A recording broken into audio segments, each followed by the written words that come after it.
Hoy el tema de la semana son enfermedades infectocontagiosas a propósito del surgimiento de la hepatitis aguda en niños y la viruela del mono y bueno, todo lo demás que se pudiera presentar.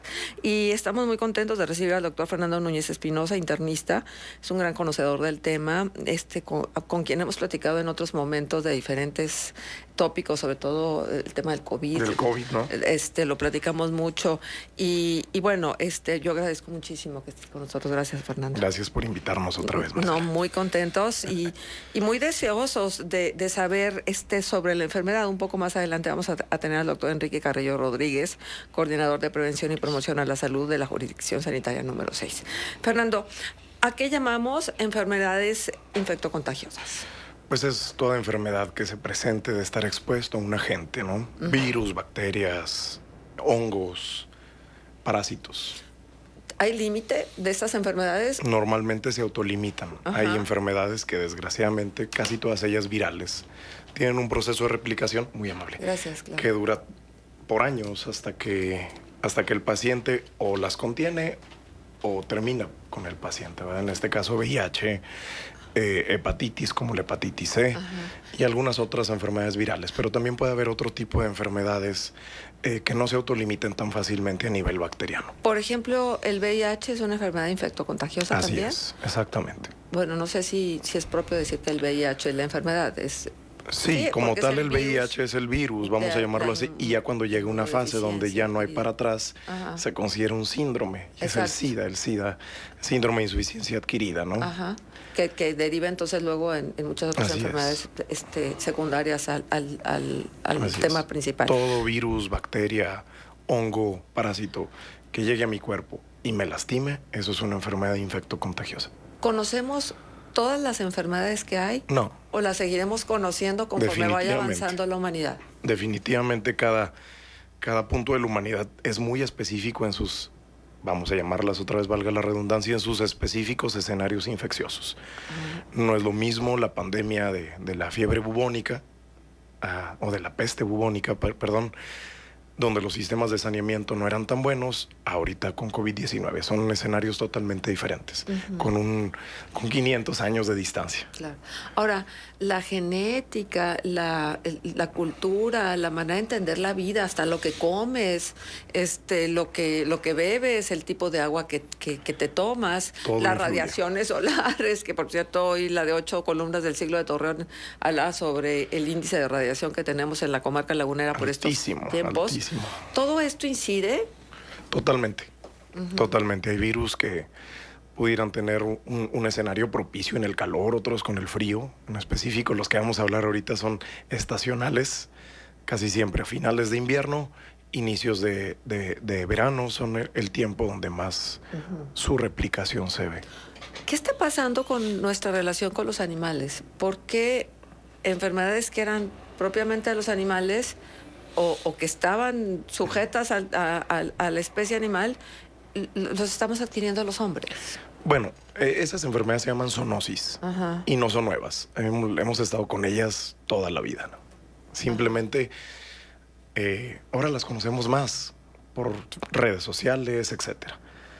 Pero las zoonosis desde siempre han estado con nosotros. Desde que estudiamos medicina, desde antes mucho más. La rabia, ese tipo de enfermedades nos afectan como humanos, pero pues también tienen esa variabilidad, esa mutagenicidad que hace que cambien y que puedan afectarnos en diferentes momentos que antes no lo hacían. Claro. Ahora, hemos cohabitado con este tipo de enfermedades y han causado muchas muertes a lo largo de la historia. Definitivamente. ¿No? La peste, que era la viruela, ¿no? Bueno, la peste bubónica, la fiebre española que decían, ¿no? Claro. Y la viruela, que ya afortunadamente ya está erradicada en el mundo desde hace 40 años más o menos. ¿Y no puede surgir otra vez? Ese es a lo que venimos a hablar. Exacto, porque la viruela del mono, ¿cómo está emparentada con la viruela que trajeron los españoles a América? Bueno, la viruela del mono es un término muy feo. Sí, horrible. Porque el mono al fin del día no es el reservorio de ese virus. Es un virus, es un ortopoxvirus, que es muy diferente al de la varicela, por ejemplo, que es un virus más simple, por así decirlo. O algún otro virus como adenovirus de la hepatitis, que también vamos a hablar un poquito.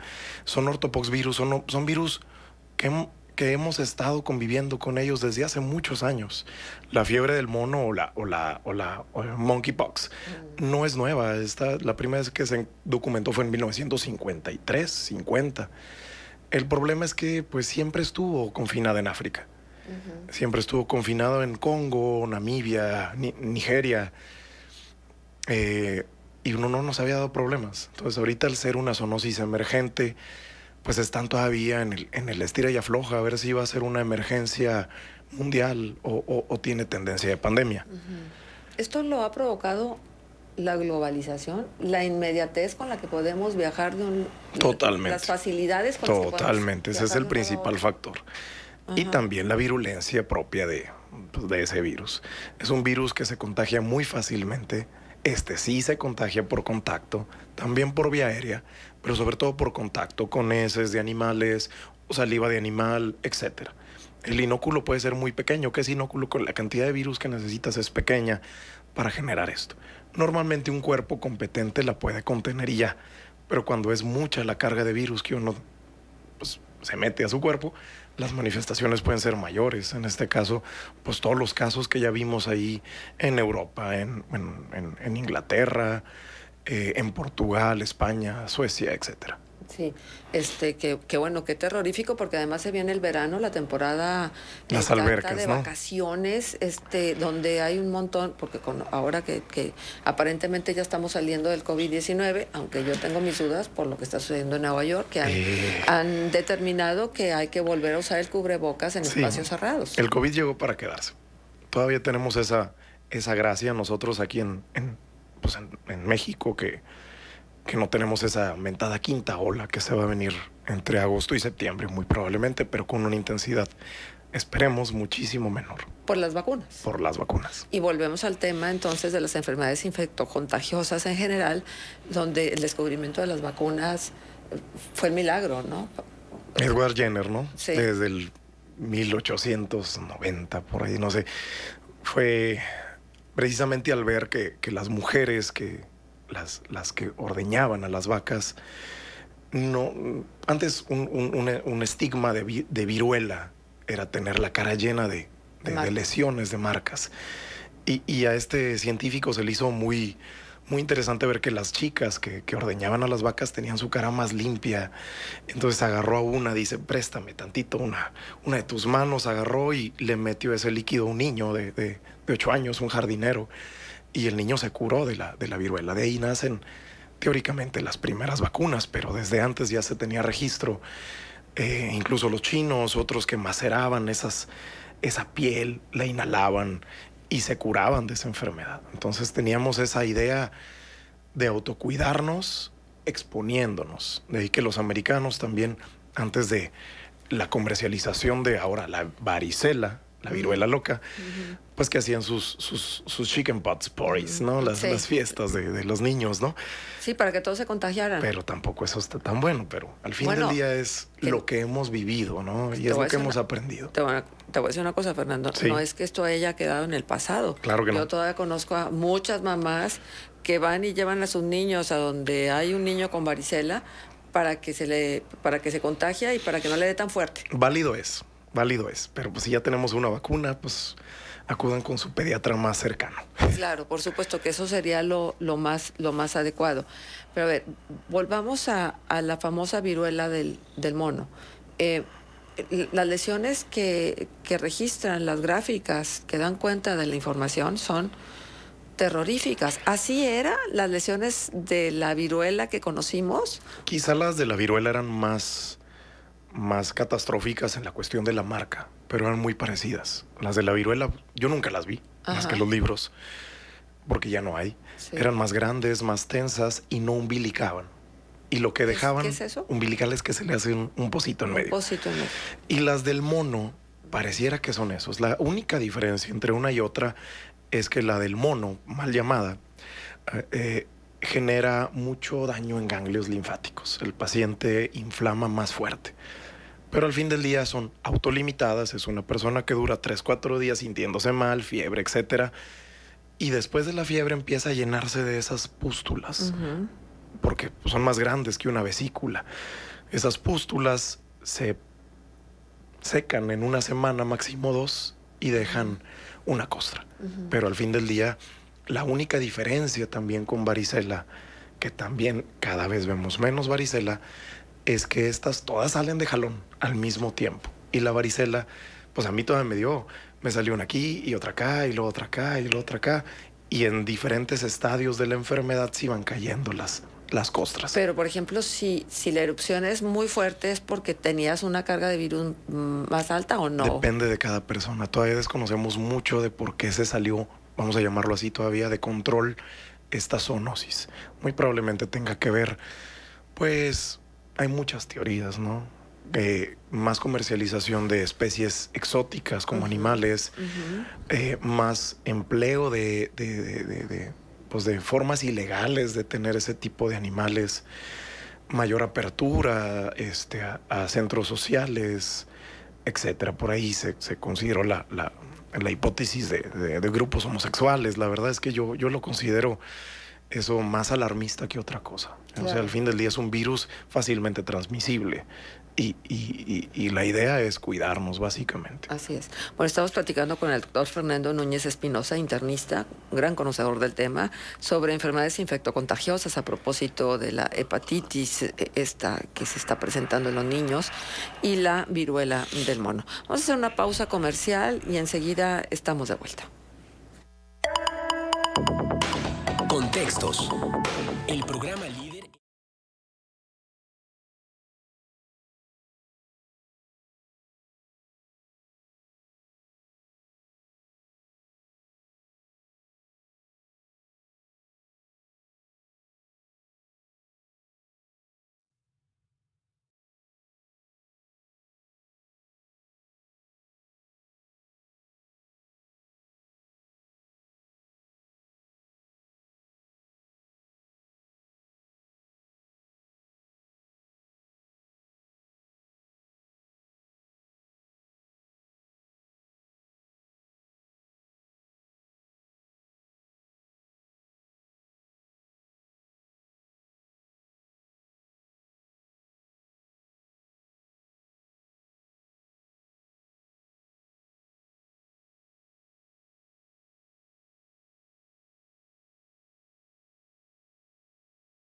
Tema, estamos hablando de enfermedades infectocontagiosas, específicamente de la hepatitis aguda, que todavía no llegamos a ella.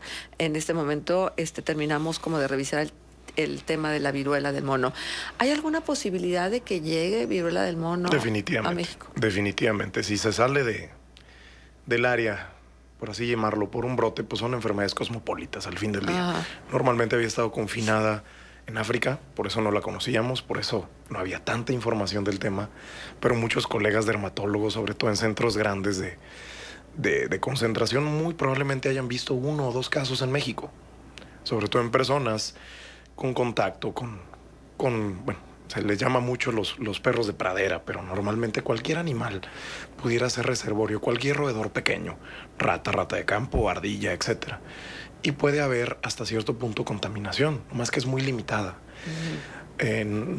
Su mortalidad es muy baja. Eso quisiera cerrarlo. Las lesiones se ven feas, duran 2 semanas. Y como tal, pues, de forma emergente, se está haciendo pues la producción en masa de la vacuna de viruela que tienen por ahí todavía. En la CDC, ¿no? En los centros de Estados Unidos, siempre se dejan ese tipo de vacunas para pues, los temas de bioterrorismo y cosas así, sin que esto especulemos que sea una situación de guerra biológica. Sí. Pero esos centros tienen la capacidad de tener vacunas, y la vacuna de viruela tiene una gran eficiencia. Ahora ya todos somos epidemiólogos expertos, pero tiene un 90% de efectividad contra este tipo de virus. Total que la mortalidad es baja y ya tenemos cierto grado, cierto camino de vacuna. Yo no me preocuparía, al menos por mortalidad. Ajá. Ahora, déjame preguntarte algo porque está relacionado con ambas enfermedades, ¿no? Hepatitis aguda como la viruela del mono. ¿En qué condiciones está en general el sistema inmunológico de la población? Y esto es algo que me preocupa porque yo no sé el estilo de vida que hemos elegido, el tipo de alimentación, el estrés, la falta de sueño, ya saben, toda esta lista interminable de factores que se suman para que no estemos al 100% físicamente. Bueno, es que no te vas a comparar con una persona de hace 200 años, ni con una persona de hace 100 años. Son realidades diferentes y por ende son zoonosis diferentes. Lo único que sí me queda claro es que los sistemas de saneamiento han mejorado muchísimo, y uno de los grandes eslabones de esta cadena de infectocontagiosidad es la falta de higiene. Entonces estamos hablando de que tenemos, al menos en nuestra generación, algo a nuestro favor. Somos un poco más limpios, tenemos mejores sistemas de drenaje, etcétera. Y los niños solitos ya después del COVID hicieron más conciencia. Pero ya lo habíamos platicado la última vez que venimos aquí contigo sobre el tema de encerrar a los niños. Los encierras, no los expones a otros patógenos. Obvio es que sí, su sistema inmune se ve afectado. Eso a mí desde mucho tiempo me preocupaba mucho. ¿Por qué? Porque pues, son niños que se van a volver a tener que exponer tarde que temprano a otro virus, o ancianos que se van a tener que exponer tarde que temprano a otra carga viral, y su sistema apenas está agarrando señal. Entonces sí es un tema. Sí, la verdad sí tiene mucho que ver. Y yo creo que tenemos que ser muy cautos en los comentarios que externamos, porque el otro día escuchaba a una persona decir, lo que pasa es que todas estas nuevas enfermedades que están apareciendo son resultado de la vacuna del COVID. De AstraZeneca y Johnson & Johnson. Sí, sobre todo. Sobre todo. Fuera porque pues todos somos conspiranoicos, pero fuera así con los niños que están vacunados, pero todos los niños que les ha dado hepatitis, pues casi ninguno está vacunado. Entonces no hay relación. Monkeypox no tiene relación con COVID-19 en absoluto. En absoluto. Y esta situación que vamos a continuar viendo de la presencia de otro tipo de enfermedades, de otro tipo de virus, es algo con lo que tenemos que cohabitar siempre, ¿no? Así es. Pues, ¿qué más? O sea, y lo que sí es que sujetarnos a lo que los médicos nos dicen. Por eso es tan importante la importancia, por eso es tan importante la presencia de ustedes, porque son las voces autorizadas. Y que tenemos que mesurar muchísimo lo que suponemos o creemos. Así es. Ahora, bueno, entonces, la viruela del mono, ahí está, no hay de qué preocuparse. Don't worry, be happy. Lávense Perfecto, las manos. Perfecto, eso está súper bien. Y hay vacuna y no nos va a pasar nada. Muy bien. Hepatitis aguda. Esa sí me preocupa. Sí. Platicábamos ahorita, esa sí me preocupa. Al menos sabemos que no es tan contagiosa como COVID-19. Eso sí lo sabemos. No hay tanta evidencia si es infecciosa o no. Llamamos que es de origen desconocido. ¿Por qué desconocido? Porque no sabemos qué fue primero, el huevo o la gallina. Por ahí dicen que fue por COVID, ya le dicen post-COVID syndrome, también parte de ese conglomerado, y no. Lo que sí sabemos de esta enfermedad emergente es que sí afecta más a los niños pequeños, y una peculiaridad es que vienen en países donde abundan los antivacunas. Entonces nosotros en México tenemos cultura de vacunación. Al fin del día no sabemos si es infecciosa, si no es infecciosa, si es secundaria a la susceptibilidad de la persona, etc. Hay mucho desconocimiento todavía de esto. Pero no significa que dentro de este oscurantismo tengamos que tener un miedo paralizante de regresar a los niños otra vez a casa, etc. No. Bien, se tienen dos teorías básicamente. La primera es un adenovirus que anteriormente no me afectaba hígado y por angas o mangas ya me está afectando el hígado del niño. Y normalmente son virus que todos los mexicanos hemos estado expuestos antes de los 10 años. De aquí que muchas vacunas se hagan con ese tipo de virus, porque son viejos conocidos para nosotros. Esa es la teoría del superantígeno. Niños expuestos con COVID dejan algo de material genético en sus intestinos, proteínas virales de COVID, llega adenovirus con toda su fuerza y el cuerpo se vuelve loco, empieza a atacar. Y uno de los órganos de daño es el hígado. Y puede ser severo. Hay casos, 20 niñitos han requerido ya trasplante hepático, que pues sí es algo serio. Claro. Cura, pues no sabemos ni qué es. O sea que todavía... Y la otra teoría es que es embrujamiento. Para no caer en polémica, ¿no? O sea, Claro. La idea es que no podemos bajar la guardia, tenemos que seguir estudiando esto. La única peculiaridad es que todos los niños estudiados se les hace estudio completo de su hepatitis y sale negativo a todo menos un adenovirus, el F41. Pero al fin del día, pues sí y no. O sea, de 7 millones de personas, 7,000 millones de personas, le ha dado a 500.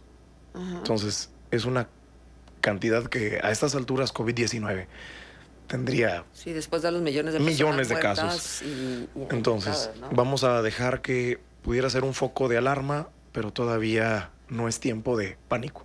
A ver, Fernando, me parece muy importante. ¿Cuántos tipos de hepatitis hay? Es que ABC... Son D. 4. Ajá. Las hepatitis virales o infecciosas, la hepatitis autoinmune, que es el cuerpo atacando al propio cuerpo, las hepatitis por fármacos o tóxicos y las hepatitis que no sabemos ni qué, que son las hepatitis idiopáticas.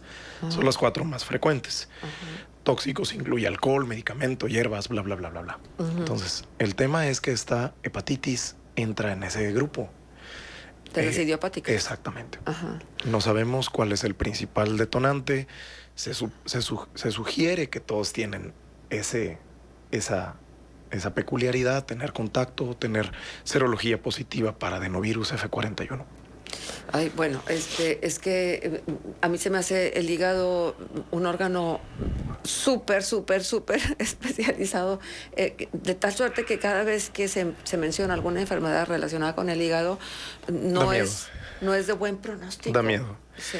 El hígado se recupera rápido, pero la cantidad de inflamación a veces que puede tener es determinante para ver si le va bien o le va mal al paciente. Ajá. Entonces, ¿se puede ya definir la población en riesgo o no? No, pues aún es que no sabes qué la provoca. Claro. Así es. Entonces lo único que tienes que hacer es estar atento a todo lo que significan Esperar, los síntomas. estar ¿Y los informándose. síntomas son iguales a los de las otras hepatitis? Sí, normalmente lo que ya sabemos, el niño que empieza postrado con dolor de cabeza, fiebre, escalofríos, 2, 3 días empieza con algo de tinte amarillito en sus ojos, popó pálida, pipí como Coca-Cola o Ajá. Fanta, digo, Sí, perdona, como refresco de manzana, sí. y de repente el niño se siente mejor. Este caso, pues, es diferente. ¿Por qué? Porque, primero, es más largo el periodo, vamos a llamarlo así, de incubación, si es que esto fuera infeccioso, y la inflamación es un poco más fuerte. Ajá. ¿Y el tratamiento es igual al de las otras hepatitis? Soporte, no hay tratamiento. Bueno, y en los otros casos tampoco, ¿no? Básicamente hay antivirales para A y B. Ok. Hay vacunas para A y B. Para C y E, que son también las otras dos que Ujú. todavía coexisten, pues hay tratamientos, pero no están tan avalados, no están tan aprobados. Y la hepatitis C es aquella que termina matándote, ¿no? Pues tiene una capacidad de mutagenicidad, vamos a llamarlo así, a nivel hepático mayor y Ve- puede Era relacionarse más a cánceres y a fibrosis, o etcétera. a transfusiones en otro Sí, son momento. cosas que ya no vemos tanto. Sí. Aquí actualmente pues vemos A y B y en casos así muy catastróficos en tercer mundo la E. Ajá. Pero el tema relacionado con transfusión ya no es tan frecuente. Así es. Por la manera en que se hacen las cosas hoy en día. Así es. Sí, Así es. y los estudios que se le hacen a la sangre y tal, Así ¿no? Y es. también la discriminación del donante, Así que es. eso también es. Muy bien, Fernando, entonces, quietos todos. Solamente hay que estar observando y No dando caer en teorías seguimiento. conspiranoicas. Ujú. Mejor pensar que esto es un plan de los reptilianos para que seamos más limpios. Porque luego decimos mucho, es que los niños, es que... Y ese es el punto álgido. Ataca a los niños.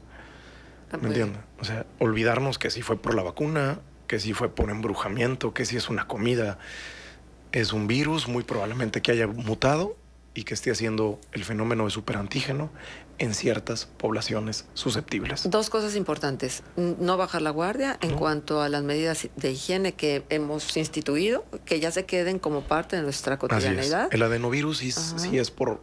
Y entonces que el cubrebocas lo seguiremos usando, ¿sí? A pesar de los pesares, a pesar de lo que digan los protocolos determinados desde los gobiernos. Bueno, entonces que quede en cada quien. Sí, al fin del día tenemos la autonomía, ¿no? Mm. Pero lo recomendable es que si tenemos dos virus nuevos que están mutando a una velocidad importante y que esto me puede dar algo de protección, pues lo tendríamos que Que usar. utilizar. Muy bien. Fernando, pues muchísimas gracias por estar con nosotros, Ay, disculpa la voz, andamos No, con bueno, adenovirus F41 también. gracias.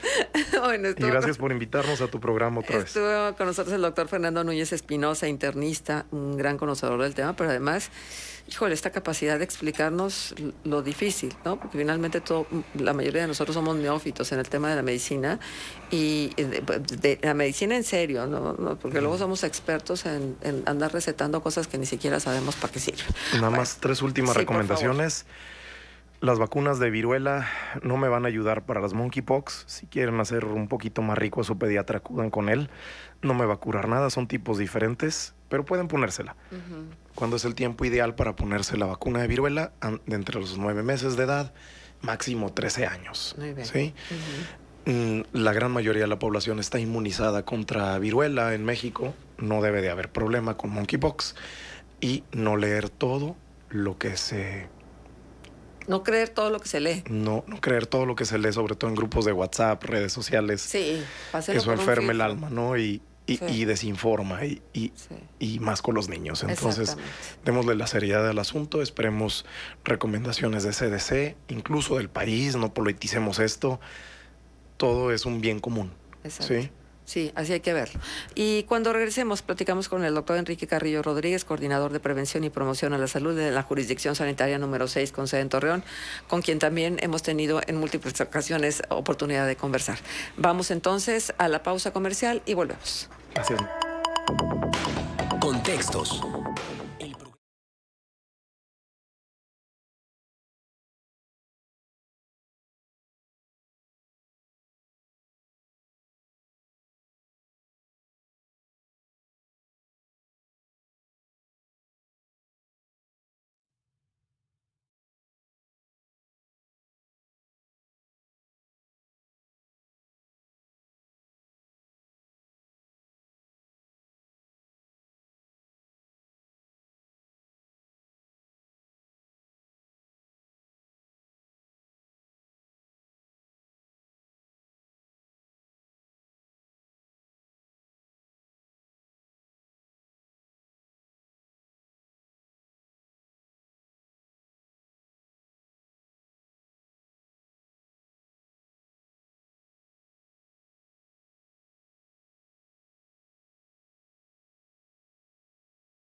Son las 9 de la mañana con 42 minutos. Estamos en nuestro Contextos de sábado y hoy el tema de la semana es enfermedades infectocontagiosas. Y siempre acudimos a los expertos para que nos den luz respecto a estos temas y recibimos con muchísimo gusto la presencia del doctor Enrique Carrillo Rodríguez, coordinador de prevención y promoción a la salud en la jurisdicción sanitaria número 6 con sede en Torreón. Doctor, qué gusto me da saludarlo, saberlo bien y tenerlo una vez más en los micrófonos de Contextos. Al contrario, un placer, Marcela, y buenos días a todos. Gracias. Doctor, platicábamos sobre estas dos enfermedades que aparecen en la escena mundial, la hepatitis aguda y la viruela del mono. ¿Hay preocupación en la jurisdicción sanitaria? ¿Cómo abordan la presencia de estos temas o las disposiciones del gobierno federal son las que luego orientan en lo que se debe de hacer en los gobiernos estatales y municipales? Bueno, por lo pronto felicito al doctor por su brillante exposición que tuvo y que prácticamente en lo que él dice ahorita, no caer en alarma, no caer en pánico, pero tampoco bajar la guardia, porque estamos ante una época de mucha incertidumbre, que iniciamos la década con el virus, el coronavirus, y creo yo que saliéndome un poquito del tema, con una relación muy importante del cambio climático que está generando, esa impresión me da a mí, que está generando enfermedades de esta naturaleza. Entonces, ahorita por el momento, el 15 de abril la OMS habla sobre notifica casos que se están presentando en Inglaterra, en Israel, en Irlanda, en Dinamarca, Países Bajos, etcétera, de casos de los que el doctor perfectamente acaba de mencionar de la hepatitis. Y pues también se está dando lo que es la viruela del mono. Aquí hay que aclarar de que hay virus ADN y virus ARN. Entonces estos dos virus, el adenovirus que menciona el doctor y el de la viruela del mono, es de una familia, se llama Poxviridae, el tipo de familia a la que pertenece. Están dando desconocidas que por el momento las indicaciones que tenemos es las que acaba de decir el doctor: no bajar la guardia, seguir, él habla también de que pues cada quien puede hacer lo que quiera, pero mi indicación es: utiliza tu cubrebocas. Yo diría que en las escuelas se siguiera implementando guardar distancia, porque todo esto es a través de fluidos corporales, de secreciones respiratorias, de contacto directo, y de que se siguiera usando todas las medidas de higiene personal dentro de las escuelas. Ya mencionó él que es decisión propia usar el cubrebocas o no, pero yo creo que esas medidas de la higiene respiratoria, del uso del cubrebocas, y el lavado de manos y el gel son medidas que debemos adoptar de perdido lo que resta este año, para ver el comportamiento de qué es lo que sigue o qué es lo que puede brotar o mutar, porque estamos ante una época muy incierta. Por el momento pues prácticamente no sabemos. Él habla de manera excelente en el sentido de que no hay vacuna. Adenovirus, hay más de 50 y tantos adenovirus. Para la hepatitis, él ya hablaba de las hepatitis que le han estudiado los científicos y llegan a la conclusión de una respuesta superantigénica excesiva del sistema inmune, desencadenando esto, y él hablaba ya de que provocaba hepatitis fulminante. Entonces, ahorita las medidas que yo creo que son convenientes es continuar con esto de una manera no tan estricta como lo hicimos con el COVID, que nos dio una sacudida, así como se llamaba tormenta de citoquinas, lo que provocaba todo el desequilibrio del cuerpo humano, de los órganos vitales. Pues ahorita traemos una tormenta de cambios virales, de virus que pues hay miles y miles de virus que pues la verdad hay mucha incertidumbre sobre lo que pudiera pasar, pero yo creo que por el momento él hablaba de unas cifras muy bajas,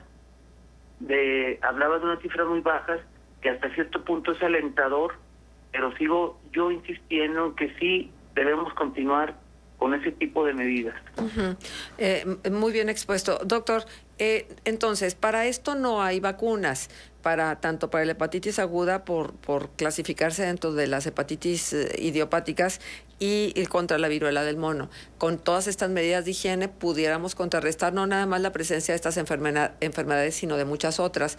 Le preguntaba yo al doctor, y seguramente usted tendrá una referencia también clara, sobre qué tan importante es fortalecer el sistema inmunológico de cada uno de nosotros, y si se están presentando este tipo de situaciones precisamente por el estilo de vida que hemos elegido, que afecta directamente las defensas de nuestro organismo.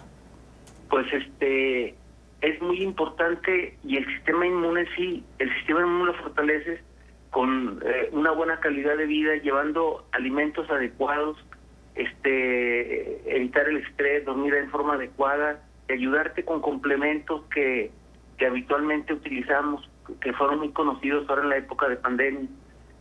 Pero más que todo, yo digo que la principal vacuna es lo que el doctor acaba de mencionar sobre las medidas de higiene respiratoria. Si vas a toser, estornudar, ponte pañuelos desechables o utiliza el codo, el ángulo interno del codo para no diseminar nada.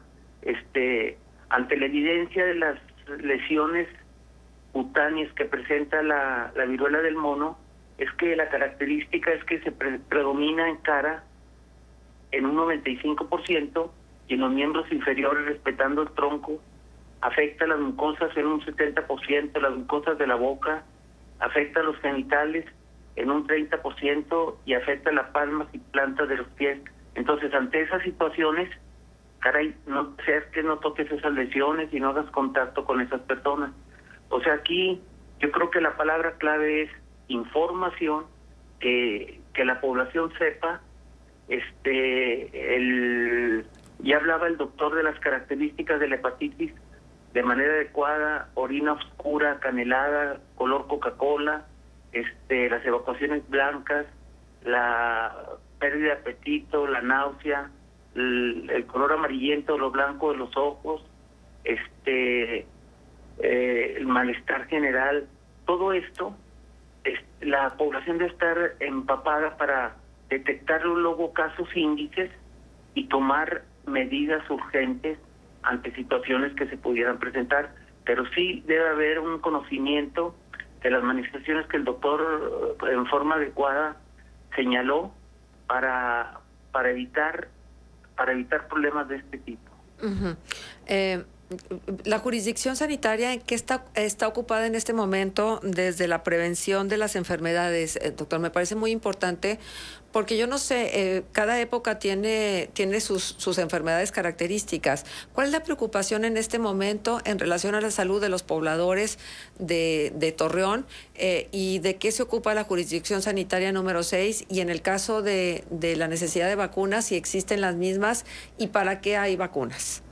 Bueno, ahorita se ocupa, por ejemplo, yo estoy dando supervisiones a escuelas para verificar el comportamiento de las medidas, pues hasta cierto punto higiénico-sanitarias. En eso se ocupa.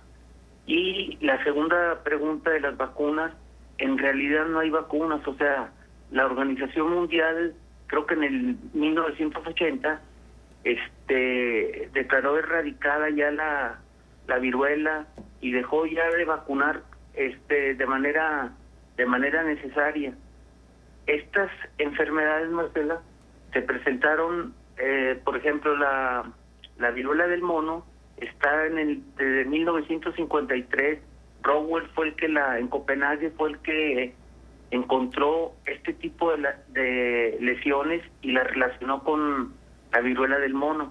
Y lo del adenovirus que dice el doctor, son lesiones que prácticamente desconciertan, y que en 1958 las describe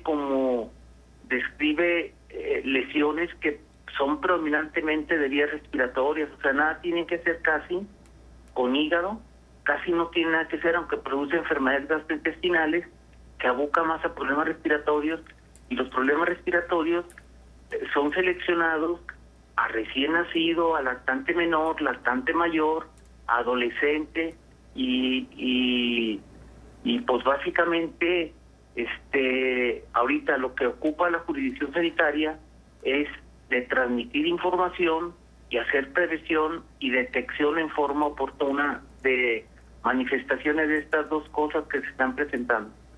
Muy bien. Ahora, la vacunación contra el coronavirus va muy avanzada, va bien. Pero la pregunta es, y porque lo platicábamos también con el doctor Fernando Núñez Espinosa, que mucho luego se hacen historias y de las historias surgen las leyendas urbanas y de las leyendas urbanas surgen las historias totalmente tergiversadas.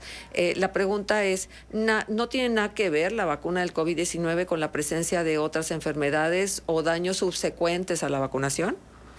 No, está prácticamente descartada, aunque pues de repente vienen sorpresas, pero no tiene nada que ver por ejemplo, aquí en México, los casos que se han presentado, la vacunación en la población pediátrica no ha sido la suficientemente adecuada de la que tiene otros países de Europa y de Estados Unidos, por ejemplo, pero no, la vacunación prácticamente sí se descarta por científicos y líderes expertos de la Organización Mundial y de la Organización Panamericana, y más bien la relacionan como lo que dijo el doctor, y viene un adenovirus en forma oportunista, el 41 que él menciona, y es donde entra ahí la actividad del virus, pero ahorita por el momento pues se puede decir que estamos en pañales ante estas dos situaciones. Ajá. Nos preguntan lo siguiente, doctor. ¿La viruela del mono podría infectar a los animales domésticos y a la vez ellos propagarla a los humanos? ¿Y la hepatitis aguda? Se ha comentado eso, pero no sabemos si es mero sensacionalismo o tiene algo de verdad. No, de hecho, el caso índice que se da de esto viene, se cree que los roedores son el principal reservorio. De entre ellos hay unas ardillas que se llaman ardillas de cuerda, ardillas de árbol, lirones y ciertos tipos de monos son los que al establecer un contacto muy estrecho con su sangre, con líquidos, con fluidos corporales o bien con lesiones dermatológicas o en las mucosas, ahí es donde básicamente viene el caso índice, y aquí el contagio de persona a persona se ve medio limitado por el momento, porque tiene que haber un contacto estrecho, muy estrecho y prolongado, es decir, cara a cara, estar por tiempo prolongado para estar recibiendo las partículas respiratorias, y si ya hay lesión, tocar lesión, por ejemplo, decía yo que predominan en cara y en los miembros superiores, de decirle, carajo, traes una ronchita o traes algo, porque las lesiones de estas son como la varicela, o sea, se ponen la piel roja, se eleva, se crea una pequeña ampollita, esa ampollita truena y se hace una costra, y ahí hay material infeccioso. Entonces le rasca y ahí se pueden contagiar.